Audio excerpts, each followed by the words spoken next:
આ તરફ વાત કરીએ સુરત જિલ્લાની, જ્યાં ગ્રામ્ય વિસ્તારમાં ધોધમાર વરસાદની શરૂઆત થઈ ચૂકી છે।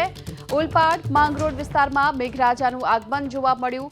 આ સાથે જ માંડવી ઉમરપાડા પંથકમાં પણ વરસાદ વરસી રહ્યો છે। તો સુરત જિલ્લામાં પણ આજે વહેલી સવારથી વરસાદી માહોલ યથાવત છે। ગ્રામ્ય વિસ્તારમાં વરસાદના કારણે ખેડૂતોમાં ખુશીની લાગણી જોવા મળી। ઓલપાડ માંગરોળમાં મેઘરાજાનું આગમન થયું છે। વધુ વિગતો મેળવીએ સંવાદદાતા ઇન્દ્રમલ શાહ આપણી સાથે જોડાઈ ચૂક્યા છે। ઇન્દ્રમલ, સુરત જિલ્લામાં વરસાદની શું સ્થિતિ? જી ઇન્દ્રમલ,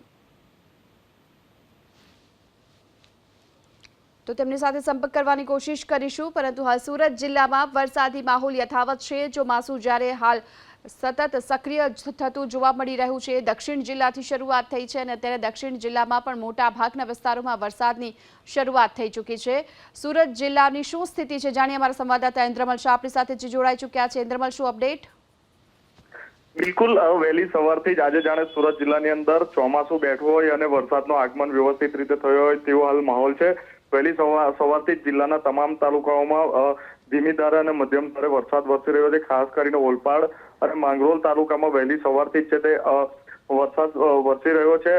ઓલપાડના કહી શકાય કે કીમ, મુળત, સાયણ, સંધેર સહિતના ગામો અને માંગરોળ તાલુકાના કીમ, ચાર રસ્તા છે, પાલોદ છે સહિતના વિસ્તારની અંદર આજે વહેલી સવારથી જ ધીમી ધારે અને મધ્યમ ધારે વરસાદ વરસી રહ્યો છે। વરસાદને લઈને કહી શકાય કે ખેડૂતો પણ ખુશ થયા છે, કેમ કે આ છે તે વાવણી લાયક વરસાદ થયો છે।